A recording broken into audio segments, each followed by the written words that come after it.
گاؤں کے پنگھٹیوں پر بچے ایک دوسرے سے آگے نکلنے اور ڈھول کی آواز کا پیچھا کرتے بھاگ رہے ہیں۔ آج پروین کی اور اقبال کی شادی ہے۔ دونوں کے گھروں میں کچھ خاص فاصلہ نہیں۔ چچا زاد ہونے کی بنا پر یہ رشتہ پروین کی پیدائش کے دن ہی طے پا گیا تھا۔ دونوں اطراف ایک ہی خاندان تھا۔ بارات تینوں کے گھر آ چکی تھی۔ ہرے بھرے کھیتوں کے بیچ کچی مٹی کی دیوار میں کھلا سا صحن، اور صحن کے ایک طرف بیری کا بڑا سا درخت، جو کہ کنکر کے درخت کے اتنے قریب کہ انگھٹیاں لیتے ہوئے صاف دکھتا۔ صحن کے بیچوں بیچ مراسن ڈھول پیٹ رہی ہے، اور دولہے کی بہنیں اور رشتہ دار عورتیں سحرے گیت گا گا کر اور جھومر ڈال ڈال کر اپنی خوشی کو زندگی کا حصہ بنا رہی ہیں، اور ان کے گرد بچھی چارپائیوں پر بوڑھی خواتین بھی ان کا گا گا کر ساتھ دے رہی ہیں۔ دو کمروں کے اس مٹی سے بنے گھر میں ہر طرف خوشی ہی خوشی ہے۔ دلہن کی سہیلیاں اسے تیار کر رہی ہیں، اور ساتھ ہی شادی شدہ کزنیں پینو کے ساتھ چھیڑ چھاڑ کرنے میں مصروف دکھائی دے رہی ہیں۔ اور پینو مارے شرم کے اپنا منہ نیچے کر لیتی۔ 16 سال کی پینو پر رچ کے روپ آیا تھا۔ گھنے لمبے بال، جسے آج پہلی دفعہ اس کی سہیلیوں نے بھی بچپن کے بعد اب دیکھا تھا۔ وہ اتنا کس کے دوپٹہ جو لیتی تھی۔ بڑی بڑی اور حیا سے بھری آنکھیں جو پلکوں کے بھاری پن سے جھکی ہوئی تھیں۔ ستون ناک اور خوبصورت نتھ اور نازک ہونٹ، جس پر پہلی دفعہ لپسٹک لگی تھی، اور سرخ رنگ کی لپسٹک اور آنکھوں کا کاجل، اور کھلتا صاف گندمی چہرہ جس پر ہلکی سی کریم لگائی گئی تھی۔ ماتھے پر جھومر، لیکن ایسا لگتا تھا جیسے پریوں کے مقابلہ حسن میں پہلا انعام پا کر بیٹھی ہو۔ اس خوبصورتی کو اگر غالب دیکھتے تو یقیناً ایک دیوان لکھ دیتے۔ شاہد دولہا آ گیا ہے، اس کی سہیلی نے اس کے کان میں کہا، اور پھر اچانک کمرے کے پر موجود لڑکیوں کی بحث کی آوازیں آنے آئیں، جو کہ دولہا کے درمہاڑی یا دروازہ کھولنے کی رسم کے پیسے مانگ رہی تھیں۔ کافی بحث کے بعد کچھ معاملہ طے پا گیا۔ پروین ہاتھ سے بنی کاکڑی گندی سن بیڈ شیٹ سے ڈھکی چارپائی پر بیٹھی تھی، جس کے چاروں پائے رنگین اور آرٹ کا نمونہ تھے، جو کہ اس کی ماں نے اپنے ہاتھوں سے بنائی تھیں۔ اقبال، جو گلے میں نوٹوں کے بھاری بھرکم ہار پہنے ہوئے تھا، شرماتا ہوا چارپائی پر بیٹھ گیا۔ ارد گرد موجود بوڑھی عورتوں نے اپنی خاص سرائیکی زبان میں ان کے لیے دعاؤں کے گیت گائے اور گانا شروع کر دیے۔ 7 سوہاگنوں نے اس کے سر پر اپنے دوپٹے کی پلو ڈالے، اور ہر ایک نے نیک تمناؤں دعاؤں کے ساتھ اس کے سر سے پلو ہٹائے، اور مختلف رسومات کے بعد آخرکار رخصتی کا وقت بھی آ گیا۔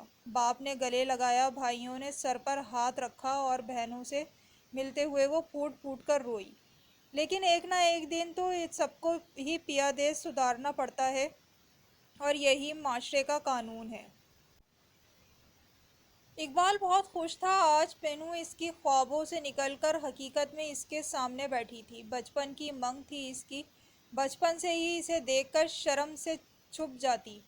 اس گاؤں اور خاندان کے رواج کے مطابق منگیتر سے بات کرنا بہت ہی بے شرمی سمجھا جاتا تھا، اس لیے ان دونوں کے درمیان کبھی لفظوں کی زبان نہیں بولی گئی تھی۔ گو کہ اقبال کی ترستی نگاہیں ہر وقت پینو کی متلاشی رہتیں، اور راتوں اس کے سپنوں میں کٹتیں، اور اب حقیقت اس کے سپنوں کی شہزادی گھونگھٹ ڈالے بیٹھی تھی۔ اقبال نے اپنے مہندی والے لال ہاتھوں سے اس کا گھونگھٹ اٹھایا، اور بے اختیار بولا، واہ اللہ سائیں واہ! پینو اور اقبال کی محبت کی ابتدا کا تو ان دونوں کو معلوم نہیں کب ہوئی تھی، لیکن شادی کے بندھن نے گویا اس محبت کو زبان دے دی تھی۔ یہ وہی پینو تھی جو اس کو دیکھتے ہی شرم سے چھپ جاتی تھی، اور اس کے ساتھ ڈھیروں دل کی باتیں کر رہی تھی۔ ایک دن دونوں مل کر گھاس کاٹتے کاٹتے تھک کر پھر ندی کے پر بیٹھ گئے تو پینو نے اپنے دوپٹے سے اقبال کا پسینہ سکھایا۔ اقبال نے اس کی آنکھوں میں جھانکا۔ پینو نے شرما کر پوچھا، کیا دیکھ رہے ہو؟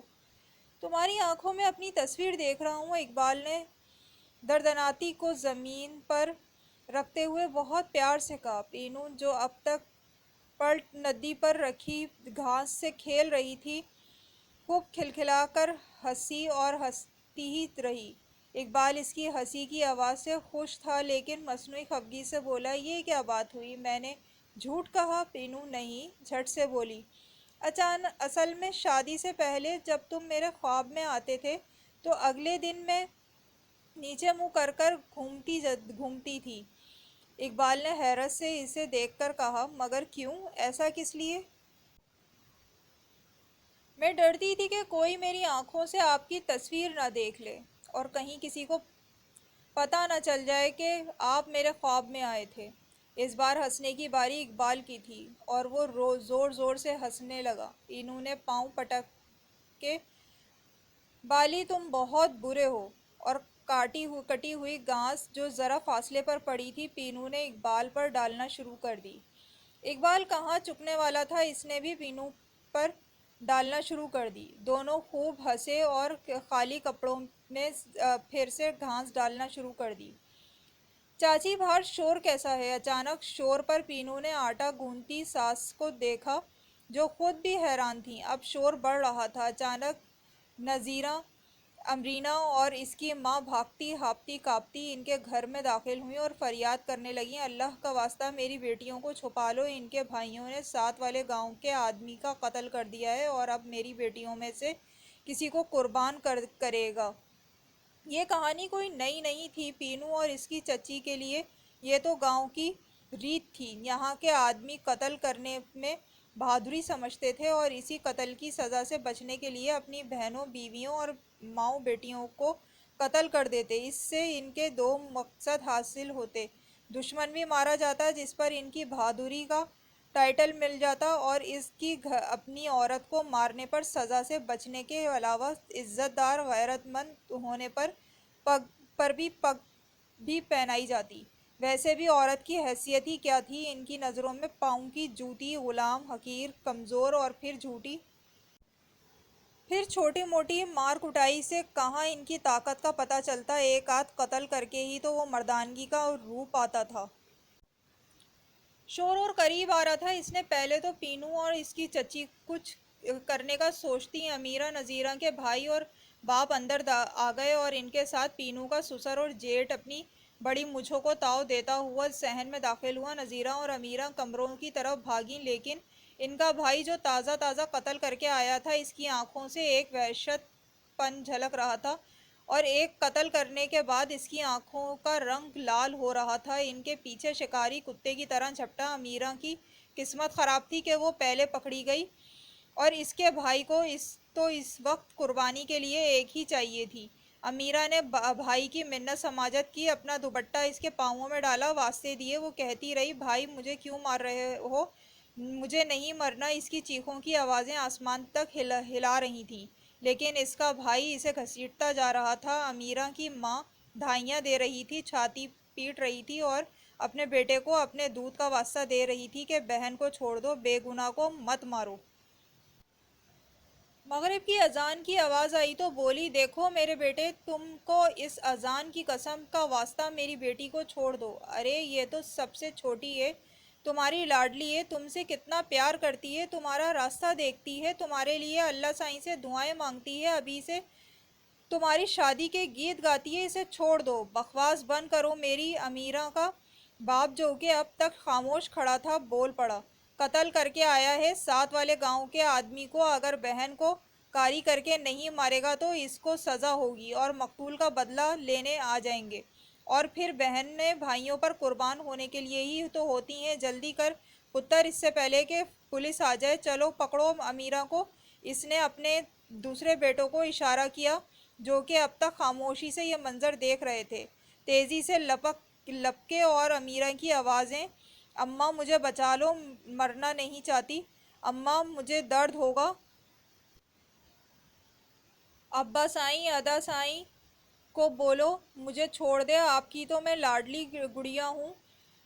امیرہ کے باپ نے اس کے سر پر ہاتھ رکھا، میں مجبور ہوں، اور بیٹیوں کی طرف اشارہ کیا، دیر مت کرو، پینو اور اس کی ساس جو شروع سے رو رہی تھیں اور اسے بچانے کے لیے آگے آ رہی تھیں، وہ بھی واسطے دینے لگیں، چچا اللہ کا واسطہ ظلم مت کرو، خدا کے قہر سے ڈرو۔ لیکن اس وقت کوئی بھی فریاد، کوئی بھی واسطہ، کوئی بھی آنسو امیرہ کے باپ کے فیصلے کو ٹس سے مس نہیں کر سکا تھا۔